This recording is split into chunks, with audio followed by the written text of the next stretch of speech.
René from Digital Artwork by Getrude. In this video you can follow me as I edit a composition of a newborn backdrop. This backdrop is from LaureeJanePhoto, and the credits will be, the link will be in the credits. And this is called a newborn digital background, fluff, succulent, earthy nest, moss nest, and go on. And I love her work, I really do.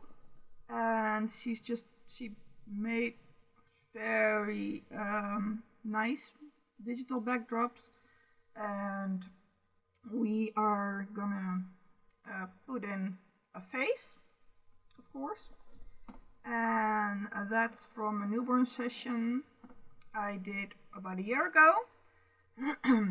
And I chose this one. Actually, I didn't have a very perfect one because I didn't shoot it especially for digital backdrops, but it's nice to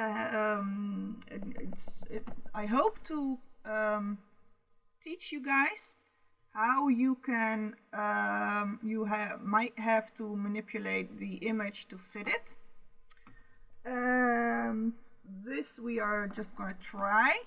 This is the image we're gonna put in, and in this I'm just curious how it's going to be, because the face here is more turned up, the chin is more up than on this image, so I'm going to see how that's going to have to look. Sometimes an image doesn't fit, we'll see. If you see this video, it means it made the cut. Sorry.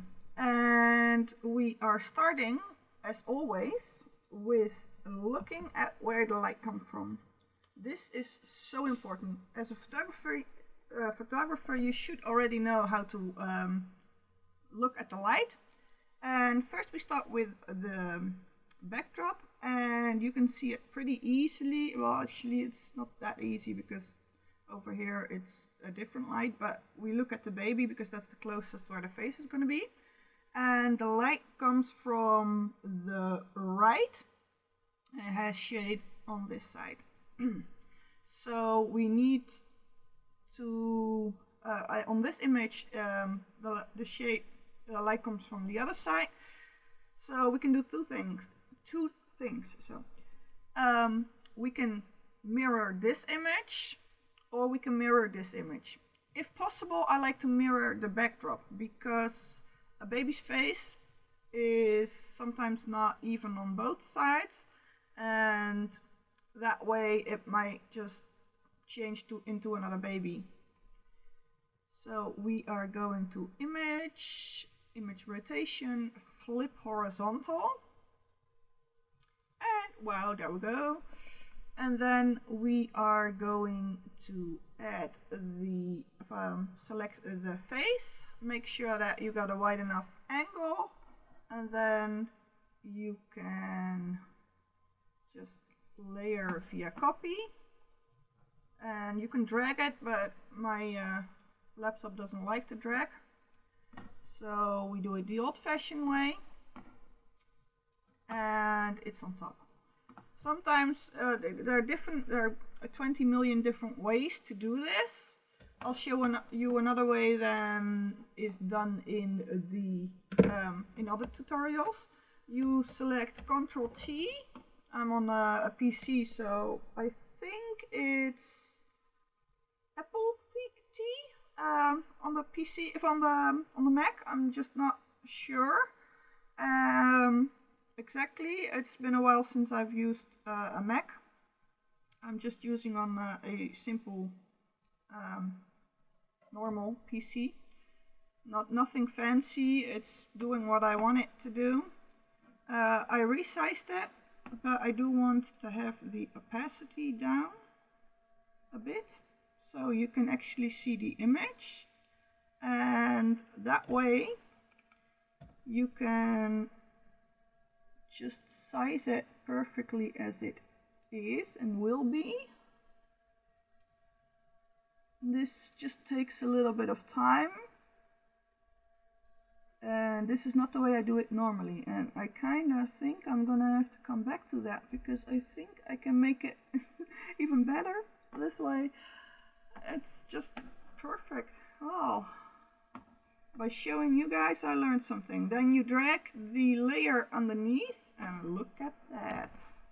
Now I make sure that the move tool is selected, and I just use my arrows on my PC because that way I can make it way more precise.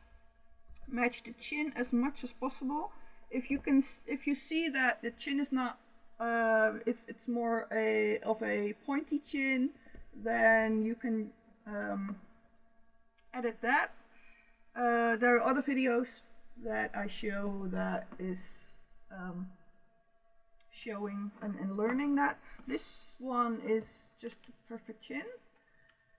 Well, like I always say, don't stop here. Please do not stop here. It's looking already kind of nice, but do not stop here, please. This is just the beginning.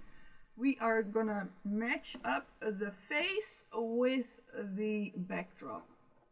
Of course, it has more contrast because that's what I like in my my digital backdrops. And let's just go to adjustments and then brightness, and then we up the contrast. It's already starting to be looking better. And then I use curves to make more shade. I'm just going to darken it and make sure that the layer masks is selected. You go to brush, you size the brush that you want. Just let me go into it a bit more. I think I am going to put in the chin a little bit edited. So you're going to see it on this video, how you can alter the backdrop itself.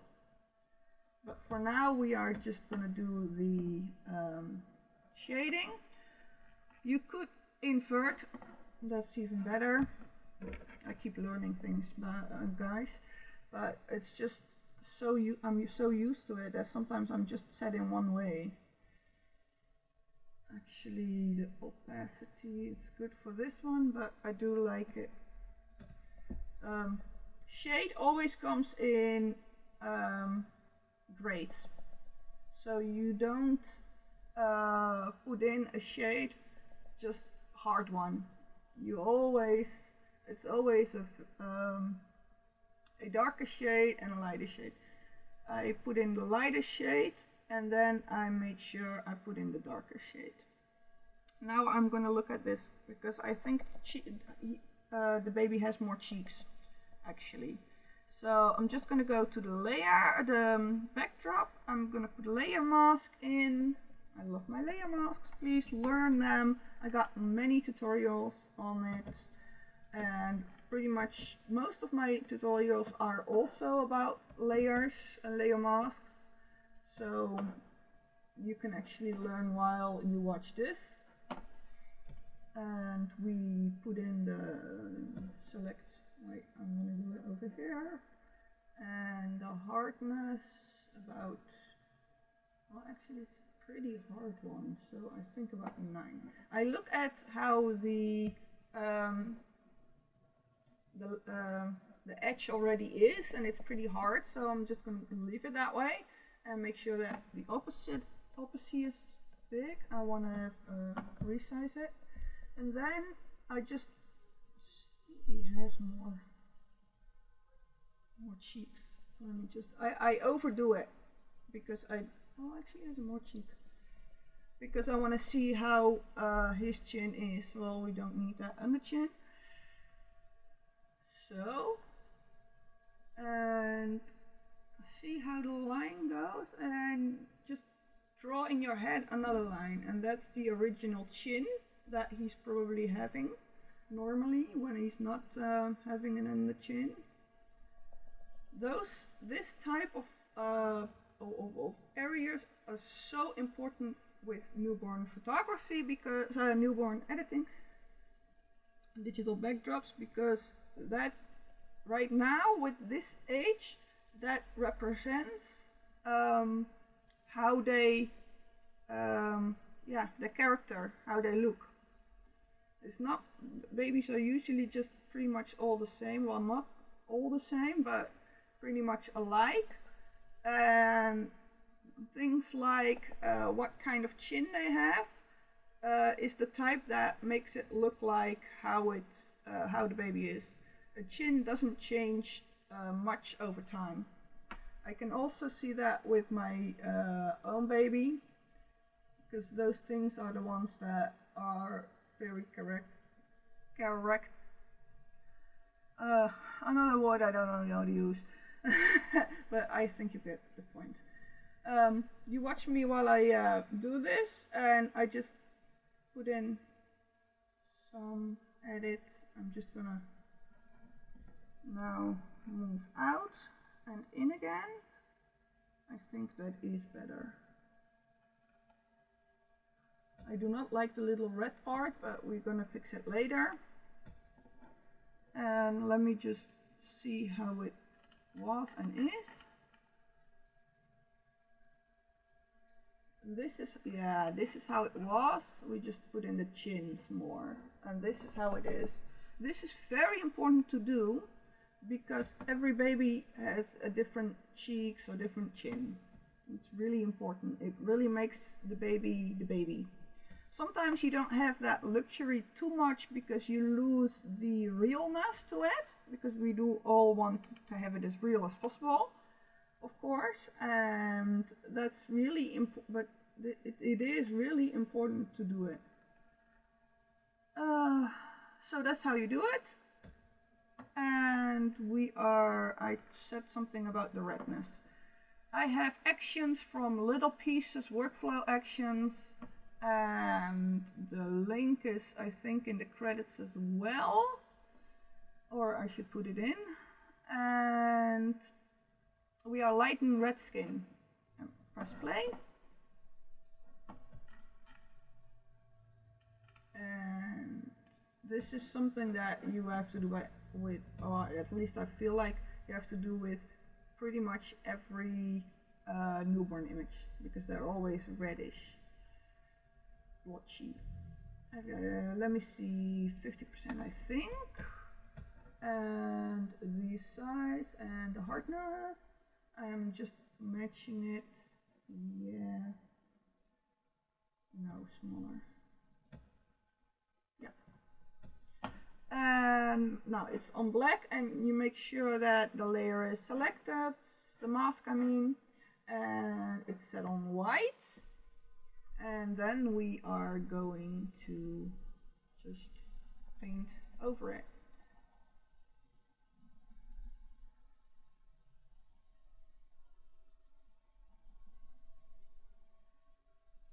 Because I use an opacity, I can again make it more to one area and less to another.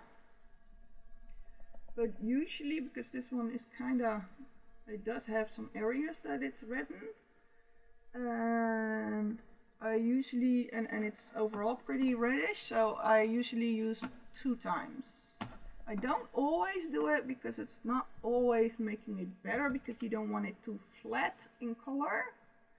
But I do think that I'm going to put the opacity a little bit more down. I just need a little bit on those areas.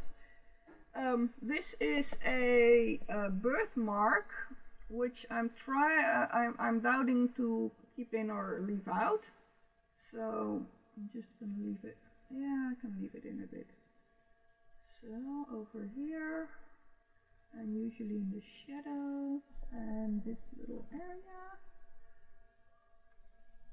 Okay. As you can see, I like to leave on all the layers. You do have corrected blues, but you can also just use a photo filter and a warm filter, and it gets also warmer and less bluish. Because the action for corrected blues, it just flattens everything, and I do not want that it flattened. Well, I saw that the brightness and the contrast wasn't that much. I'm just gonna see if I can do it this way and not lose the the nice color I made. It's not losing it, so see the difference. Oh my god, this was the original. This is way more fitting. Let me just see how I like it. If there needs to be anything else, I think I am going to use Clarify. Because I see she did that on the backdrop as well, although he does not have much lips. Oh, let me just make sure that you have the baby selected, of course, and then Clarify. And let me just see, maybe it's not doing it. Oh, it is. I like it. I do. Maybe I have the opacity on the 39. And the actually it's all the same as I had it. I'm doubting what he does with the hair. He doesn't have much hair, but it's nice to have at least the ones he has to make it known. I don't think, see, if I do an extra, it gets to be too much, I think, yeah. Oh, I like it. Maybe the nose a little, oh, maybe in the shades. Get it a little bit more as the backdrop is. Let us, wow. Well, you guys, you can just go on and on and on and on. But this baby looks a whole lot like it's in there. Like it's supposed to be. Like it was in the image, and that's what we want. Let me check the time. Oh, I got time. I'm learning to do this quick. I know some of you guys might be working at this for, I think, 3 or 4 hours. The reason I'm not, I don't have to work on this that much is you can see how quick I go, and I already had a pretty much edited image from a year ago. I did learn a lot more. I think it's even 2 years ago. No, he's not one, at least 1.5 years right now. So it's more than a year ago. And I didn't have to do on the backdrop much, or at all. Well, besides from the chin part. So it's just, this is how it is. I really need to learn and to remember to make images so I can show you the steps. And in the end we put in, I can show you what would have been if you didn't add all this and edit it. This is what it was. This is if you would just put in the face and just go and be fine. This is how most people start with making them. And this all just made it very much better. Although I've seen something in the brightness contrast. Let me just check. Sometimes it's good to do this type. Let me just put them out. Sorry, when I'm thinking I'm starting to talk soft. I'm talking more to myself then. Oh, yeah, it's the color filter. Okay, that's good as it is. This is the finished product. So, thank you for watching this tutorial. Please subscribe to my YouTube channel and don't forget to follow my page on Facebook, Instagram and my Etsy account. See you next time with new tutorials.